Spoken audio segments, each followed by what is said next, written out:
What's up, YouTube family? Welcome to our channel. And I say our channel because together we get better. This channel is going to be all about inspiration, motivation, and education. We'll do a little bit of everything. We'll go over some workout, bodybuilding, nutrition, supplementation, current fitness facts, and things that are going on in the industry. We'll even go over some meal prep and just like, comment, subscribe, hit that subscription button, hit the notification bell so you can catch all future videos. You can also follow me on Instagram at rich.themonster.phillips. A little bit about myself. I guess that's the best place to start, is like what started me onto the journey that brought me here today. So I'll just do the short version. We'll go back 2 years ago. So 2 years ago, I was 350 pounds. This was me 2 years ago in August 2020. I'd recently lost my wife. She had been sick for a year. I'd been helping take care of her, and she passed.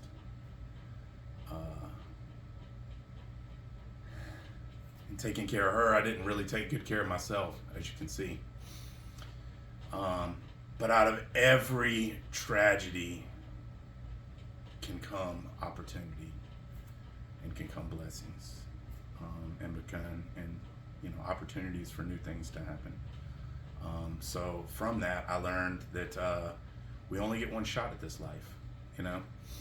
She was 45 years old, and I didn't want to end up on my deathbed one day and wish that I would have done things. I watched a podcast one time. There was this guy talking about he had interviewed like 100 people on their deathbed, and every single one of them had one thing in common. They didn't talk about the things that they regretted that they did. They talked about the regrets of the things they didn't do. And we all have a bucket list, right? That thing that those things you wish you did, and most of us never do them. And hey, I was one of those guys. At the top of my list was jumping out of a plane, right? So at 350 pounds, I don't know if you've ever looked into jumping out of a plane, but you've got to be, at most places, 250 pounds. I found one place you could be 270 pounds. So that put me 80 pounds over the weight limit of being able to jump out of a plane. Well, when she passed, I knew I needed to take care of myself. I was never going to get to see my 70s or 80s or anything further than that at 350 pounds. So I needed to do something about that. Not only that, I wanted to live, live. And so the thing that I wanted to start with is I wanted to get myself in the shape where I could jump out of a plane. The next week, I signed up and I walked into a CrossFit. And I met the coach, and I said, hey man, I want to lose enough weight to jump out of a plane. He's like, cool man, I've always wanted to jump out of a plane. His name is Matthew.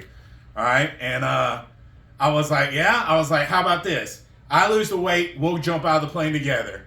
He said, all right, now listen, I'm going to tell you. I might be wrong about this, but Matthew seemed like the guy that was just kind of going, yeah, I'll jump out of the plane, but wouldn't really do it. I grabbed his hand and we shook on it. And at that moment, we had a deal, We shook on it, and 5 months later, I lost the weight. Actually, in 5.5 months, I went from 350 pounds to 223 pounds. An amount of weight that they say you can't do, an amount of weight they say you can't sustain. And there's a lot of truth in those type of words because your metabolism adapts and everything else. There's a lot of things that go along with weight loss that, you have to remember if you want to sustain it for a lifetime. We'll get to that. But for that moment, all right, so I lost the weight, and Matthew and I did jump out of the plane. Actually, we signed up on the last day of jump season, and it was raining, and we couldn't jump. The last year of jump season here locally, it was like in November or something like that, and we couldn't jump. So we signed up for February. February comes along, Him, I, about 5, 6, 8 other people, we all went and we jumped. Heck, my friend loved it so much, he jumped. When he landed, still in the gear, he said, I want to go again. He signed up and went right back up in the plane and went again. I've now jumped 3 times from the plane. And not only have I knocked many things off of my list, I've added to it and knocked some more off as well. More things that we'll get to. About the weight loss though. So I lost to 70 pounds in about 3 months. That was enough time. It was around November. That's where I was able to jump out of the plane. But come 5 total months, which I think made it about February or so, I lost 123 pounds.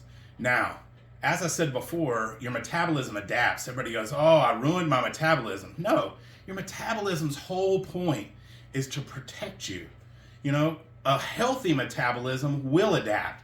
When you go into a calorie shortage and you actually, your metabolism will adapt to this so that you don't burn as many calories at rest. It's kind of a protection mechanism so that you can store body fat, because body fat is actually to protect you in times of famine and all of this, you know.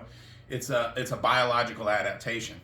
So in order to work around that, the reason that many people put the weight back on is that you'll lose the weight. They go, okay, I can go back to eating regular now. And you just jump right back in. But your metabolism has adapted to this lower rate of calories and this higher rate of, you know, putting out calories. So most people, as you jump back into your old calorie amount, you'll suddenly just put all the fat back on, like in a very short period of time, and even gain more because your metabolism is at a lower rate. So we do what's called a reverse diet. Reverse diet is where you take and you add 100 to 200 calories per week to your daily. You monitor your weight. You know, always monitor your weight. You know, in the morning, first thing in the morning, at a consistent time. Understand that weight loss is not like on a daily basis. There can be changes where your weight goes up and down 2-3 pounds. It can be water. It can be what's in your GI tract. You got to understand that, like, it's an average. You know, if on average your weight continues to go down on a week-to-week basis, it's going down.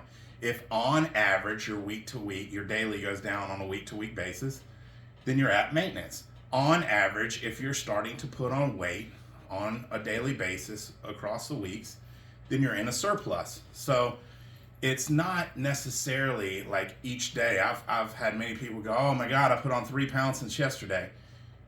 You didn't put on 3 pounds of body fat. You simply have, you know, higher level of hydration, or there could be something in your GI tract, or there's many things that can actually make the scale go up and down on a daily basis.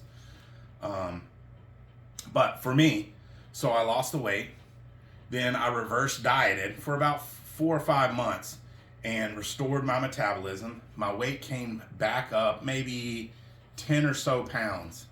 And within that period of time, I had restored my metabolism and gotten back to a higher maintenance of calories. So then I'm able to have something to cut from again. I'm able to continue the weight loss. Weight loss isn't just a straight line where you go straight down.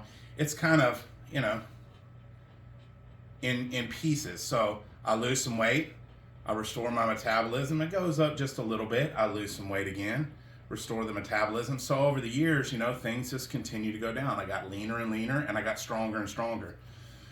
So, of course, as I start to get in really good shape, you know, a year's worth of doing CrossFit. Now, I started by doing just CrossFit in the mornings. But me, I'm the kind of person that, like, just continues to do more. Every time the scale stopped moving, look, weight loss is simple. Eat less, move more. You can do a little of both, or you can just do one or the other. You can just move more, you can just eat less. I like doing a combination of the two myself. So every time the scale would stop moving, I would eat less. And I would move more for myself. I remember the first time we went to run a 5K, our coach in the CrossFit, Matthew, was like, all right, Rich, you know, we scale things for people that can't do everything that everybody else can do. He goes, all right, Rich, get ready to go row. And I go, no, sir. And he goes, yeah, well, I'm going to recommend, because of your weight and where you're at, that you should. I'm like, duly noted. And he goes, no. But what I'm saying is, I'm like, I understand. I said, not only am I going to run this instead of row, I said, I'm going to run the whole thing without walking. And he goes, all right, I'm like to see it. Now, I wasn't the first. I was absolutely the last. It took me 46 minutes and change to do it. But at 320 pounds, I ran the whole 5K, which for those of you who don't know, the kilometers versus miles is about 3.1 miles. But I've just got that personality that's just like, I set a goal, I figure out the path to get there, and then I just do it. I just do it. Listen, I'm telling you, your body will do what you tell it to do. Boundaries are things that you set with your mind. If you tell your body to do something, it will do it. If you're tired, if you're sore, if you're depleted, if you put one foot in front of the other, you'll be amazed at how far you can go. Listen, we're going to have a lot of fun on this channel. I'm not always politically correct. I make mistakes. I apologize when I do. I try to make things right. But I'm here to educate. I'm here to motivate. I'm here to inspire you to believe that you can be the best version of yourself. That's it. That's what I want. That's my purpose in this world, is to inspire others to believe in themselves. Believe in you, because I'm telling you, together we can do it.